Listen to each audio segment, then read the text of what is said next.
I'm going to be dating men, and if I have a vision for what I want my life to look like, I can't be dating boys in their 30s. There's a conversation going on, and most of the time, this conversation goes on around Gen Z, the young girls now.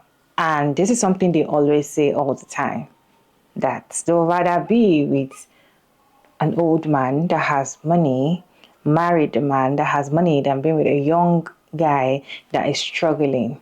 And this is making a lot of people to talk and say that probably they're kind of encouraging sex worker kind of thing, that it is more or less like you are doing it for money, like you're doing the do for money instead of actually doing it for love.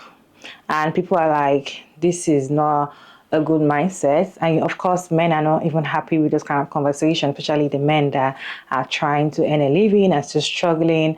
And they're like, so you mean I can't have you as my babe because I don't have a certain money, or because I am not old enough to have this generational wealth thing and all of that. So this got a lot of people talking. Let me go ahead and roll this clip for you all to watch to the end, and I'll be back to share my thoughts at the end of the video. I'm going to be dating men, and if I have a vision for what I want my life to look like, I can't be dating boys in their 30s. Those are small boys. Even though I'm 29, boys in their 30s to me are small boys. I need to be dating men who are looking towards creating sustained and long-term, stable, future type of themed activities. So what age are we talking about here? Maybe like late 40. Going to 50. My daddy's age. If possible.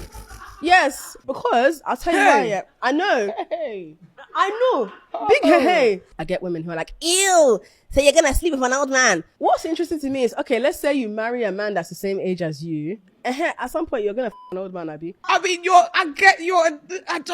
analogy of see where you come from. I get what you're saying, but also, I forgot to add as well, I don't date just one man. The man that's in his 50s, hypothetically speaking, he's not my husband. He's just happy to be part of the workforce because and he has a very senior role in the workforce, right? Because he's senior. Because he's senior. The financial responsibility is more of that for him. I can still have a guy in his 30s there as well. Nobody's telling me what to do. First of all, we just say that somebody that decides to be with someone for money is actually equivalent to sex worker. Would you say that in your own thinking? Would you say that that's what it means? That if somebody comes and say, oh, I just want to date this man because, or I want to marry this man, or I want to be with this man because he's wealthy, he has money, he can take care of me, and of course I'm going to do with him, and of course going to give me money, does it make me a sex worker or not? Let me know down in the comment section. I just have a reaction to share with you all. Let's listen to what this lady has to say, and I'll be back to share my thoughts at the end of the video. I'm going to be dating men, and if I have a vision for what I want my life to look like, I can't be dating boys in their 30s. Those are small boys. Get women who are like, ew, so you're going to sleep with an old man. What? Sugar daddy feminism will not save you. There is a growing trend within dating discourse where women are taking the language and the practices from sex workers and repackaging it as general dating advice to women who are not sex workers. They think that effing rich men for money is the surest way to navigating the patriarchy and patriarchal capitalism, and that is a problem. Let me be categorically clear. This video is not about the ethics of sex work and arguing whether it's, oppressive or it's empowering. I think if we are to have such a conversation, we have to push beyond these simplistic binaries. But that's not what today's video is about. So here's what I will say about this issue. One thing that the Sunflower has always done well is being able to correctly pinpoint the ills of patriarchy, that it is extractive and it's exploitative. However, her conclusion leaves a lot to be desired. It almost always says that because the patriarchy is violent and extractive and exploitative, you might as well get money from it. But the problem with this kind of conclusion is that it easily ventures into sex work territory, and I'll tell you how. Okay. In Stormflower's conceptualization of feminism, it is incredibly individualistic, but more importantly, it incorporates a significant amount of sex work language and practices, specifically when it comes to dominatrix style practices, humiliation and degradation kinks. But more importantly, within that is how she frames it as a way for women to have leverage over men, that by telling them, oh, you're a bad boy, and asking for their money, that somehow they have and are able to reclaim power within this patriarchal matrix. And I've heard her many times say about, how she can outsmart men by simply observing them. You need to learn how men think so you can outsmart them, because men are always going to intend to outsmart you. And simply being mean to them so that they'll know that she's not emotionally available. And it's laughable because she easily forgets that we're not talking about a silly, Yoruba demon or a cheeky, naughty man. We're dealing with a system, a patriarchal system that is violent. And because her target audience is rich men, we're now adding extra power dynamics of wealth and of capital. And so she tries to create and reframe the conversation by playing and acting as if she has the upper hand, by simply saying, oh, be mean to them, be a bit tough with them. She even talks about her friend who farts on men for money and degrades them. But the problem within this is that it forgets that we are within a larger patriarchal structure that is violent and more powerful than simply just degrading men for money. I have a friend who's a dominatrix and her bread and butter is farting. She has men who, a black woman, she looks not that different to us, yeah? She has subs who pay her, like even for foot worship, for 1 hour, you can charge £250 and you're not taking off your clothes, they're just kissing your shoes, kissing your feet. From that clip, we really see the casualization of sex work. And another example is how she mentions that her friend doesn't need to take her clothes off. All they need to do is kiss her feet.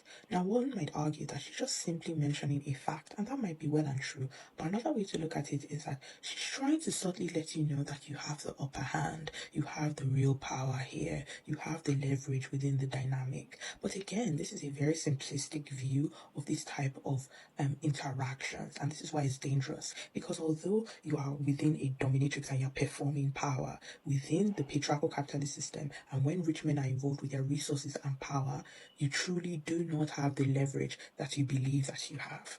I put my hand up and say that Slumflower is not your ideological babysitter. She does not owe you perfect politics. However, it's extremely when we think about being under late stage capitalism with a housing crisis, higher unemployment, low wages, economic stagnation, etc. And this type of discourse is coming out and it's aimed towards a largely non-sex worker audience. It can easily go south, and that is why this illusion of power, this illusion of leverage, by being mean to him, how can you outsmart men? You cannot outsmart rich men specifically under patriarchal capitalism, late stage capitalism, with that kind of disparity in resources and material wealth. You just cannot, and this is the problem. A lot of this discourse and talk misses out a lot of the context and the nuance that is related and relevant to such highly transactional environments. And this is why Sprinkle Lady, aka Shara 7, often says that this is not dating advice, this is not romantic advice, this is financial advice, and it's akin to sex work. Similarly, Slumflower, now I wouldn't go as far as calling her a sex worker, but I know she does striptease and all that stuff. So it is fair to say that she's in sex work adjacent aspects / industries. We have to understand that there is context and nuance to how they operate within highly transactional environments that will be inappropriate for your specific romantic context. And so if you're trying to pursue genuine romantic connections, this will not be for you. Move on. And so we need to be mindful of what we are listening to. Many of you might say, oh, but it's just her personal preference. Come on, get a grip. And I like to say it's not. Now, to some extent, we can say, well, it's just her personal preference. But if we look at French historian Foucault, where he says that structures of power are maintained through discourse. So when someone like Slumflower comes on air and says this kind of things through discourse, it is no longer about personal preference. It is now a dissemination of ideas. And unfortunately, it becomes politics and it becomes political. My own question is, are we supposed to do the do for free? Is it supposed to be for free or is it supposed to be paid for?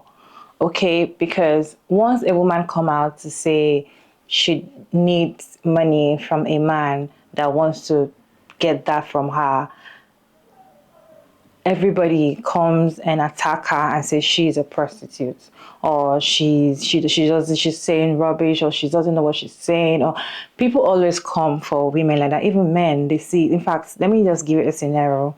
if you're having a conversation with a man, you just met a man, you just met a guy, it's okay. And you, in your own mindset, you're this kind of mindset like, I am not going to, you know, do it without money, right? And you're having conversation with him. And these men are very quick to have conversation with you about free of, as in they're very free to talk about this fast. Even the first day you're talking up to you, they're already sexualizing you, telling you how they're going to make you happy. You know, all those kind of men, the way they have conversations and all of that is very annoying anyway, but they're very comfortable saying it and they say it with their full chest, right? But once you as a woman, after they're telling you something like that, and once you as a woman now tell them, okay, what am I going to get in return? How much are you going to pay me to? They see it as an insult. They see it as you are a prostitute for you to say something like that. Are you a prostitute? I just see you as somebody we can get to know each other. I see you as someone I can be friends with. I don't know you want to put a price on it.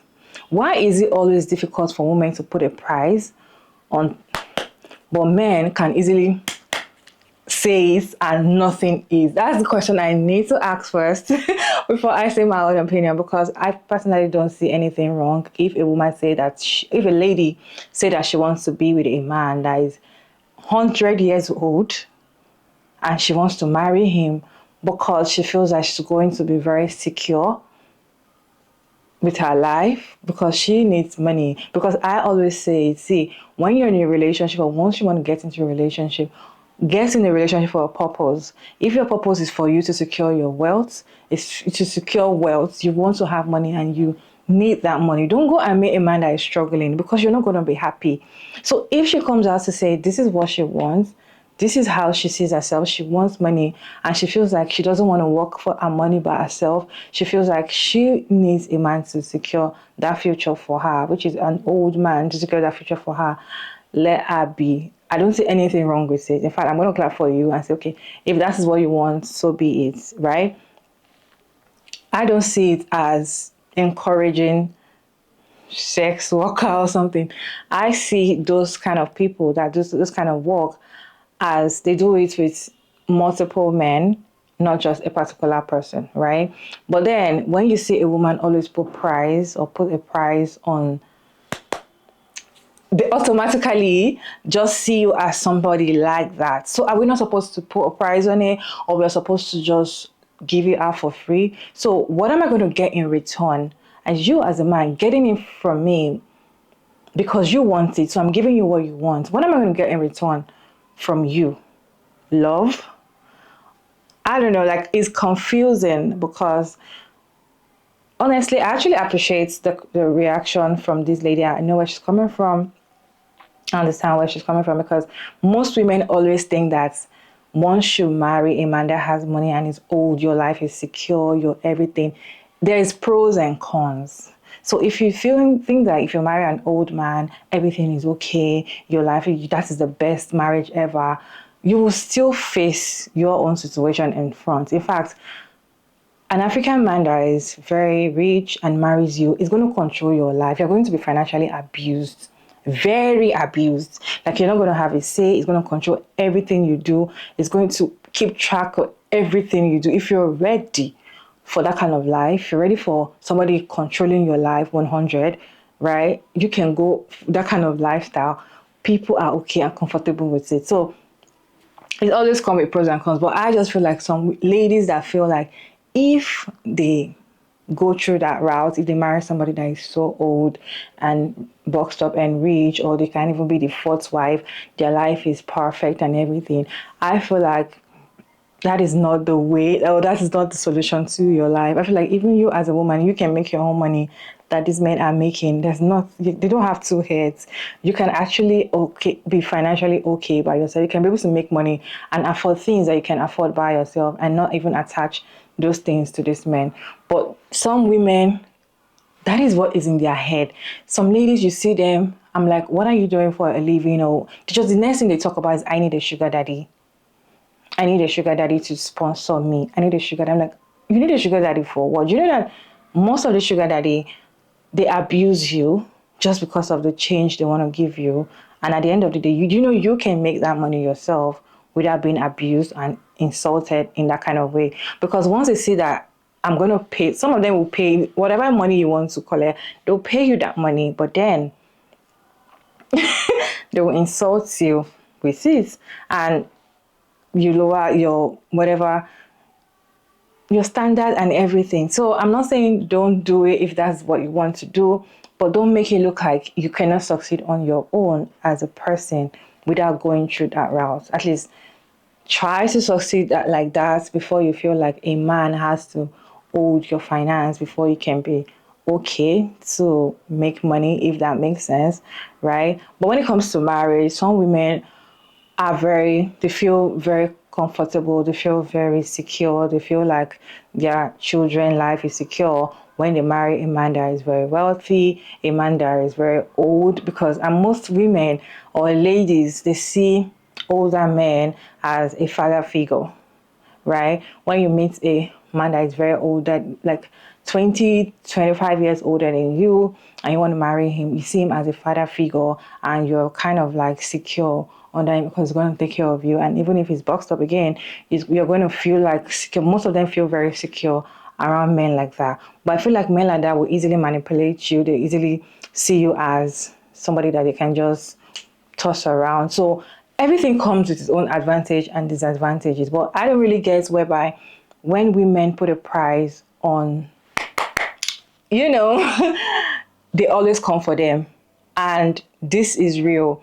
Go and have conversation with a man, or have you had any conversation with a man that is initiating something like this, and the next thing you're like, how much are you going to pay me? And they see it as, oh, I didn't know you're those kind of girls. Oh, I didn't know you.